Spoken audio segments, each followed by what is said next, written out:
পনির তো আমরা অনেকভাবেই বানিয়ে থাকি, তবে একবার পেঁয়াজ রসুন ছাড়া সম্পূর্ণ নিরামিষ পদ্ধতিতে তৈরি এই পনিরটা বানিয়ে দেখতে পারেন। এর স্বাদ হয় দুর্দান্ত।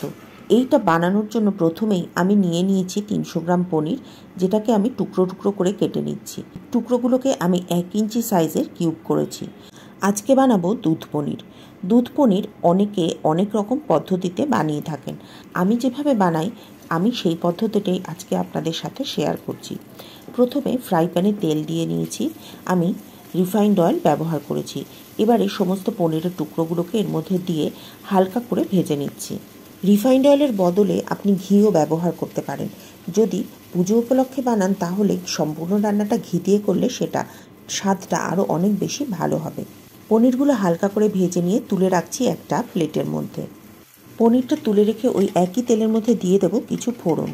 আমি নিয়েছি 2টো তেজপাতা, 2 ইঞ্চি মতো দারচিনির টুকরো, 3-4টে এলাচ এবং কয়েকটা লবঙ্গ। সমস্ত কিছু তেলে দিয়ে ভালো করে ভেজে নেব। ফোড়নটা যতক্ষণ ভাজা হচ্ছে ততক্ষণ একটা মশলা তৈরি করে নিচ্ছি। নিয়েছি 1 চামচ ধনে গুঁড়ো, 1 চামচ জিরে গুঁড়ো, 1 চামচ শুকনো আদার গুঁড়ো, 1 চামচ নুন, 1 চামচ চিনি, 1 চামচ কাশ্মীরি লঙ্কার গুঁড়ো এবং 1/2 চামচ গরম মশলার গুঁড়ো। সব কিছু জল দিয়ে গুলে একটা ঘন পেস্ট তৈরি করে তারপর এটাকে তেলের মধ্যে দিয়ে দেবো। এতে গুঁড়ো মশলাগুলো যেমন পুড়ে যাবে না, আর মশলাটা কষাতেও এটা অনেক বেশি সুবিধা হবে। আপনার কাছে যদি আদার গুঁড়ো না থাকে তাহলে 1/2 চামচ আদা বাটা আগে তেলের মধ্যে দিয়ে কষিয়ে নেবেন। সমস্ত মশলাটা কষে যাওয়ার পর যখন মশলা থেকে তেল ছাড়তে শুরু করবে তখন এর মধ্যে দিয়ে দেব আরও একটা মশলা। একটা মিক্সির জারের মধ্যে নিয়ে নিচ্ছি 1 টেবিল চামচ পোস্ত আর 1 টেবিল চামচ কাজু বাদাম। সম্পূর্ণটা ভালো করে মিক্সিতে বেটে একটা মিহি পেস্ট তৈরি করে নেব।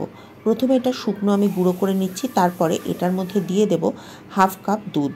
দুধটা দিয়ে আবারও একটা ঘন পেস্ট তৈরি করে নিচ্ছি। এবার এই পেস্টটাই দিয়ে দেব এই মশলার মধ্যে। আগে থেকে কষিয়ে নেওয়া মশলার মধ্যে কাজু বাদামের পেস্টটা দিয়ে আবারও খুব ভালো করে কষিয়ে নেব।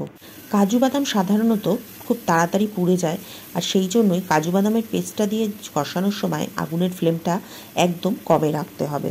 এবারে সমস্ত মশলাটা কষিয়ে নিতে হবে যতক্ষণ না পর্যন্ত মশলা থেকে তেল ছেড়ে আসছে। পনিরের আরও রেসিপি চ্যানেলে আপলোড করা আছে, লিঙ্ক ডেসক্রিপশন বক্সে থাকবে, চাইলে লিঙ্কে ক্লিক করে দেখে নিতে পারেন। এদিকে দেখুন মশলাটা কষে গিয়ে মশলা থেকে তেল ছেড়ে এসেছে। সমস্ত মশলাটা কষানোর পর আবার যখন তেল ছাড়তে শুরু করবে তখন এর মধ্যে আগে থেকে ভেজে রাখা পনিরের টুকরোগুলো দিয়ে আরও মিনিট খানেক মশলার সাথে কষিয়ে নেব। এই সময় এর মধ্যে দিয়ে দিচ্ছি কিছুটা গোলমরিচের গুঁড়ো। গোলমরিচের গুঁড়োটা অপশনাল, তবে গোলমরিচের গুঁড়োটা দিলে এর গন্ধটা খুব সুন্দর হয়। গোলমরিচের গুঁড়োটা দিয়ে আরও মিনিট খানেক কষিয়ে নেওয়ার পরে এবার এর মধ্যে দিয়ে দেব পরিমাণ মতো জল। জল আপনি ততটাই ব্যবহার করবেন যতটা আপনি গ্রেভিটা রাখতে চাইছেন। যে মিক্সির বাটিতে আমি কাজু বাদামটা বেটেছিলাম আমি সেই মিক্সির বাটিতেই জল দিয়ে মশলাটা ধুয়ে সেই জলটাই এখানে ব্যবহার করছি। এতে কোনো মশলা আর নষ্ট হবে না। এবারে এটাকে ফুটিয়ে নেব মিনিট 10 ফুটিয়ে নেওয়ার পর যখন ঝোলটা ঘন হয়ে আসবে তখন এর মধ্যে দিয়ে দেব দুধ। আমি 1/4 কাপ দুধ নিয়েছি। দুধের মধ্যে 1 চামচ ঘি নিয়ে গুলে নিচ্ছি। দুধটা উষ্ণ গরম ছিল। এবারে দুধের মধ্যে ঘিটা গুলে নিয়ে সেই দুধটা এর মধ্যে মিশিয়ে দিচ্ছি। দুধের মধ্যে ঘিটা গুলে নেওয়ার একটাই কারণ, এতে দুধটা আর কেটে যাবে না। দুধ আর ঘিটা দিয়ে পনিরটা ফুটিয়ে নেব আরও মিনিট খানেক ফুটিয়ে নিয়ে এবার পনিরটা নামিয়ে নিচ্ছি। যে কোনো পুজোর দিনে অথবা নিরামিষ দিনে এই পনির রান্না করে দেখতে পারেন। হালকা ফ্লেভারের এই পনির লুচির সাথে খেতে খুবই ভালো লাগবে। যারা নবরাত্রিতে উপোস করেন তারা এই ডিশটা একবার ট্রাই করে দেখতে পারেন। আজ তাহলে এ পর্যন্তই। পরের দিন আবার দেখা হবে নতুন রেসিপি নিয়ে নতুন ভিডিওতে। সামনেই রামনবমীর শুভেচ্ছা জানিয়ে শেষ করছি আজকের ভিডিও।